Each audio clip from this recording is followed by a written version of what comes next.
নমস্কার, আমি বিনয় শাস্ত্রী। আশা করি ঈশ্বরের কৃপায় আপনারা ভালোই আছেন। আজকে আমার ভিডিওর আলোচ্য বিষয় আর্দ্রা নক্ষত্রকে নিয়ে। এই আর্দ্রা নক্ষত্রে যাদের জন্ম, তাদের জীবনযাত্রা, তাদের দাম্পত্য জীবন, তাদের অর্থনৈতিক কাঠামো অর্থাৎ সমগ্র জীবনের একটা বৈশিষ্ট্য পাওয়া যায়। আবার ধরুন জন্ম নক্ষত্র আপনার নয়, কিন্তু কোনো একটা গ্রহ 9টার মধ্যে এই আর্দ্রা নক্ষত্রে আছে, সেখানেও কিন্তু এই যে চরিত্র বা বৈশিষ্ট্য যেগুলো বলবো কিছু অংশ আপনার মিলবে। যে কোনো গ্রহই থাকবে সেই সম্বন্ধনীয় কিছু ফল আপনি এখানে পাবেন বা মিলতে দেখা যাবে। দেখুন, আপনার জন্মছকে কোনো গ্রহ যদি আর্দ্রা নক্ষত্রে থাকে, তাহলে তার যে ফল বলবো সেগুলো আপনার কতটা মিলছে জেনে কমেন্ট বক্সে অবশ্যই লিখবেন। প্রথমে বলি আর্দ্রা শব্দের অর্থ কী। আর্দ্রা মানে হচ্ছে ভিজে বা স্যাঁতসেঁতে। এই আর্দ্রা নক্ষত্র প্রতীক হচ্ছে অশ্রু অথবা হিরে, এটাও কিন্তু বলা হয়। তাহলে কখন অশ্রু আর কখনই বা এটা হিরে? দেখুন, অশ্রু আমাদের দুটো কারণে পড়ে। একটা হচ্ছে প্রচণ্ড দুঃখ। এই নক্ষত্রের মধ্যে আছে প্রচণ্ড দুঃখ, জ্বালা, যন্ত্রণা, কষ্ট। এত দুঃখ পাই তার চোখ দিয়ে অশ্রু ঝরে। ভগবান, তুমি আমাকে এত কষ্ট দিচ্ছ। এটা কিন্তু সাধারণত প্রথম জীবনে হয়, মানে সংগ্রামী হয় জীবনটা, এবং জীবনে মাঝে মাঝেই কিন্তু অশ্রুসিক্ত হয়। আর একবার অশ্রু পড়ে কখন? যখন চরম আনন্দ হয়, তখনও কিন্তু আমাদের অশ্রু ঝরে। তাহলে এই নক্ষত্রের মধ্যে কিন্তু সেটাও আছে। তার মানে প্রথম দিকটা এর দুঃখে অশ্রু ঝরা, আর শেষে প্রাপ্তি ঘটে তখন আনন্দে অশ্রু, এটাও কিন্তু আছে। আবার এর আর এক নাম হচ্ছে, আর একটা প্রতীক হচ্ছে হিরে, অতি মূল্যবান। তাহলে আনন্দ যখন অশ্রু ঝরে তখন তাকে হীরের সঙ্গে তুলনা করা হয়। তাহলে এই নক্ষত্রে এই গুণগুলো সবই আছে। এই নক্ষত্রের দেবতা রুদ্রদেব অর্থাৎ ভগবান শিব। তাহলে ভগবান শিব কিন্তু শান্ত শীতল, কিন্তু যখন সে রেগে যায় তখন তার রুদ্র আকার ধারণ করে। তাহলে এই রুদ্র নাম হওয়ার জন্য এই জাতকরা সাধারণত দেখবেন প্রচণ্ড রাগী, প্রচণ্ড চঞ্চল, প্রচণ্ড জেদি, একগুঁয়ে, এইগুলো হয়। তবে সব সময় নয়, যখন রেগে যায় তখন। আপনারা লক্ষ্য করে দেখবেন, আপনাদের নিজের বৈশিষ্ট্য দেখবেন, এদের প্রত্যেকটা জিনিসের উপরে কিউরিসিটি থাকে, খুব কিউরিসিটি, জানার কিউরিসিটি। ধরুন গেটে কেউ ধাক্কা দেয়, এই কে দেখতো, তার খোঁজ খবর তাড়াতাড়ি দেখতে যাওয়া। কোনো কিছু খবর পেলো, সেই খবরের দেখবেন বিস্তারিত, দেখবেন আপনার জীবনের সঙ্গে মিলিয়ে সেই খবরটা সম্বন্ধে বিস্তারিত খুঁটি রক্ত জানার। আপনি হয়তো কারোর জন্য, এই জাতকের জন্য কোনো একটা পোশাক কিনে আনলেন, আর কেমন ছিল, আর কী রকম ছিল, কী ধরনের ছিল, এই ধরনের একটা খোঁজ নেওয়া, অর্থাৎ বড় খোঁজ বাজ দিতে খুব পছন্দ করে। যদি কোনো মেয়ের হয়, তার স্বামী ব্যবসা করছে, দেখবেন ব্যবসা সম্বন্ধে খোঁজ খবর নেওয়ার একটা টেন্ডেন্সি এদের থাকে। দেখবেন যাদের এই নক্ষত্রে জন্ম আছে তারা মিলিয়ে দেখবেন এই নক্ষত্রে জাতকরা খুব সহজেই কুপথে চলে যায়। আসলে রাহু, এর তো বাইরটা একরকম, ভিতরটা একরকম, কিন্তু রাহুর যে কুপ্রভাব এই নক্ষত্রের মধ্যে কিন্তু অতটা নেই। রাহু গ্রহ হিসাবে নেগেটিভ হলেও তার নক্ষত্রগুলি কিন্তু মোটামুটি ভালো। শনিদেব গ্রহ হিসাবে আমরা নৈসর্গিক অশুভ গ্রহ বলি, কিন্তু শনিদেবের নক্ষত্রগুলো কিন্তু ভালো। দেখবেন আপনারা মিলিয়ে দেখবেন। সুতরাং এই নক্ষত্রে যাদের জন্ম তারা সাধারণত খুব ভালো, ভীষণ ভালো, খুব শান্ত, প্রচণ্ড ধৈর্য ধরে এগিয়ে যাওয়া, কিন্তু রেগে গেলেই বড় মুশকিল, তখন ওই রুদ্র রূপ ধারণ করে। যদি কোনো গ্রহ আপনার থেকে থাকে দেখবেন, ধরা যাক আপনার মঙ্গল এই আর্দ্রা নক্ষত্রে আছে, তা দেখবে রেগে গেলে এত বেশি অসহনীয় হয়ে পড়বে যা তাকে আটকানোই যাবে না, বাড়িতে জিনিসপত্র ভেঙে একাকার করবে। যদি শুক্র এই নক্ষত্রে থাকে তাহলে দেখবেন একাধিক যৌন সংসর্গ, একাধিক অপোজিট সেক্সের সঙ্গে মেশা এবং কামনা বাসনা চরিতার্থ করার জন্য প্রচণ্ড লোভ। কারণ এর অধিপতি তো রাহু নিচে। আবার এই আর্দ্রা নক্ষত্রের অবস্থান কোথায়? মিথুন রাশিতে। ফলে এর একটু চঞ্চল, এর একটু ছটফটে, এর একটু অস্থির চিত্তের এইগুলো হয়। অনেক সময় এমন বালকত্বের মতো কাজ করে যা দেখে মনে হয় এ কি বাচ্চা ছেলে। এইগুলো এই নক্ষত্রে প্রজাপতি দক্ষ, গল্পটা হয়তো অনেকেই আপনারা জানেন, তবু আমি অল্প ছোট্ট করে এক লাইনে বলি। প্রজাপতি দক্ষ পশু রূপ ধারণ করে তারই কন্যা রোহিণীকে আক্রমণ করেছিল। কেন?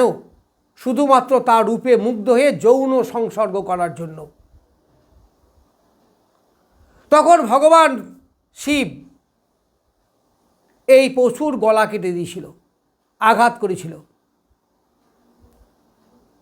এই গোপনীয় ছদ্মবেশ থাকার জন্য, ধরার জন্য এই জাতক দেখবেন অনেক সময় লুকিয়ে থাকে, লুকিয়ে রাখার প্রবণতা, আত্মপ্রকাশ না করা, অনেক কিছুকে গোপন করা, মিথ্যা কথার আশ্রয় নেওয়া এবং অতিরিক্ত যৌন চাহিদা এদের মধ্যে থাকে।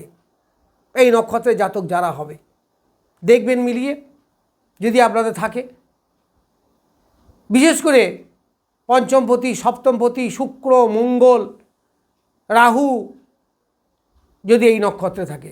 আবার অনেক বাজে নেশা নিয়ে আসে, কারো নারী নেশা, কারো মদ্য, কারো আদার্স অন্যান্য নেশা, যে কোনো নেশার বশবর্তী হয়ে বা কুসঙ্গে মিশে এরা কিন্তু খুব তাড়াতাড়ি নষ্ট হয়ে যায়।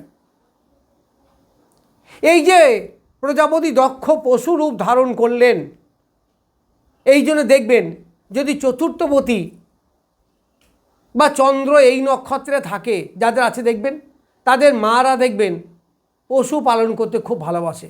বাড়িতে কুকুর, বিড়াল এইগুলো দেখবেন পোষে। আবার যদি আপনার নিজের হয়, ধরুন আপনার লগ্ন আছে এই নক্ষত্রে, তাহলে আপনি নিজেও দেখবেন পশু পালন করতে ভালোবাসবেন। এদের মধ্যে এইগুলো থাকে। আবার চতুর্থপতি চন্দ্র থাকলে কি হয়, বাড়ির মধ্যে কোনো একটা জায়গায় দেখবেন স্যাঁতস্যাঁতে ভাব বা দেয়ালে কোথাও একটা জায়গায় ড্যাম ধরছে, এইগুলো কিন্তু এদের মধ্যে দেখতে পাওয়া যায়। এই নক্ষত্র প্রচণ্ড ধৈর্যবান, প্রচণ্ড ধৈর্যবান। এরা দেখবেন কোনো কিছুকে নষ্ট করতে চায় না, পুরনো জিনিসকে ভেঙে নতুন করা। এদের দেখবে দীর্ঘদিন ধরে প্রেম করছিল, কোনো কারণে ব্রেকআপ হয়ে গেছে, কিন্তু এরা ধৈর্যের সঙ্গে সেটাকে মেকআপ করার চেষ্টা করে, প্রেমটাকে নষ্ট করতে দেয় না। এই যে দীর্ঘ ধৈর্য, এতে কিন্তু অনেক সফলতাও আসে। কিন্তু এরা একটু একাকিত্ব পছন্দ করে, একা থাকবো, একটু নির্জনে থাকবো। এদের বেশি বন্ধু হয় না। এরা যে বিরাট মিশতে পারে তা কিন্তু নয়।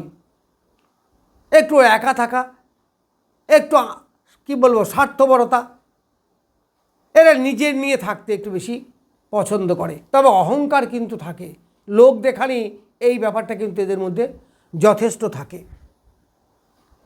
এই জাতকের মধ্যে আরও দেখতে পাবেন বিচ্ছিন্নতা ভাব। যদি কারো দশমপতি এই নক্ষত্রে থাকে তাহলে দেখবে কর্মে বিচ্ছিন্ন হওয়া, কর্ম অন্যান্য স্টাফদের সঙ্গে তার খুব একটা মতে মেলে না, একা একা থাকার একটা টেন্ডেন্সি। যদি সপ্তমপতি থাকে তাহলে দেখবেন স্ত্রীর সঙ্গে খুব একটা মেশামেশি হচ্ছে না, অহরহ অশান্তি, মাঝে মাঝে বেড সিপারেশন। যদি পঞ্চমপতি থাকে তাহলে সন্তানের সঙ্গে দেখবে মাঝে মাঝে মতপার্থক্য হবে। অনেকে সন্তান তো পিতার থেকে দূরেই চলে যায়। আবার যদি পঞ্চমপতি আরও হয়, এরা পড়াশুনোর প্রতি অ্যাটেনশন থাকে না, মাঝে মাঝে পড়াশুনো ছেড়ে দেবো, পড়তে ভালো লাগে না, আবার শুরু করলো, এই রকম ধরনের কিন্তু এইগুলো দেখতে পাওয়া যায়। এরা যখন আনন্দ পায়, সফলতা কিন্তু পায়, সফলতা যে পায় না তা নয়, সফলতা পায়। সফলতা তো পাবেই, না হলে নামটা হিরে হবে কি করে? সুতরাং যেমন দুঃখে বেদনায় আপনার অশ্রু ঝরেছিল, প্রচণ্ড জীবনের সংগ্রাম যা বিয়ার করা যাচ্ছে না, সেটা কিন্তু একদিন সুখময় সময়ে পরিণত হবে, তখন আপনার আনন্দে অশ্রু ঝরবে। তবে ধৈর্য কিন্তু দরকার, আর এই ধৈর্য ধরার ক্ষমতাও কিন্তু এদের মধ্যে প্রচুর আছে। ভগবান শিব তো এর দেবতা, ফলে এরা যেমন ত্যাগী হয় আবার তেমন ভোগীও হয়। যখন উগ্র রূপ ধারণ করে তখন এরা লিমিটকে ক্রস করে যায় এবং অযাচিতভাবে অন্যায় অত্যাচার, অর্থাৎ ঠিক পথে না গিয়ে একা বেঁকা পথে যাওয়া, এইগুলো কিন্তু এদের মধ্যে যথেষ্ট দেখা যায়। অনেক সময় ঝগড়াঝাঁটি বাঁধিয়ে ফেলা, এইগুলোও কিন্তু এদের মধ্যে হয়। এই নক্ষত্রের 4টি চরণ আছে। এই 4টি চরণের, তার মানে মিথুন রাশির 3য়, 4র্থ, 5ম, 6ষ্ঠ, এই 4টে চরণ। তাহলে প্রথম চরণে যার জন্ম তারা হবে খুব বিলাসী, তারা খুব আর্টিস্টিক, তারা আনন্দ করতে খুব ভালোবাসে। দ্বিতীয় নক্ষত্রে বা দ্বিতীয় চরণে যদি জন্ম হয় তাহলে তারা হবে রাগী, জেদি, একগুঁয়ে, একটু রিজার্ভ থাকা, কথা কম বলা। যে তৃতীয় চরণে জন্ম হয় তাহলে ভীষণ জ্ঞানী হবে, শান্ত মেজাজ, জ্ঞানের প্রকাশ, এইগুলো পাওয়া যাবে। আর যদি চতুর্থ চরণে জন্ম হয় তাহলে দেখবেন আপনার হাঁটুর রোগ, একটু বাস্তবতা, কল্পনা একদম বিন্দুমাত্র নেই, প্রচুর কষ্ট সহ্য করার মানসিকতা, এইগুলো এদের মধ্যে দেখতে পাওয়া যাবে। তাহলে আমি আর্দ্রা নক্ষত্রের সাধারণ বৈশিষ্ট্য এবং তার 4টি চরণের বৈশিষ্ট্য কেমন সেই সম্বন্ধে কিছু বললাম। নমস্কার, আজ এই পর্যন্তই।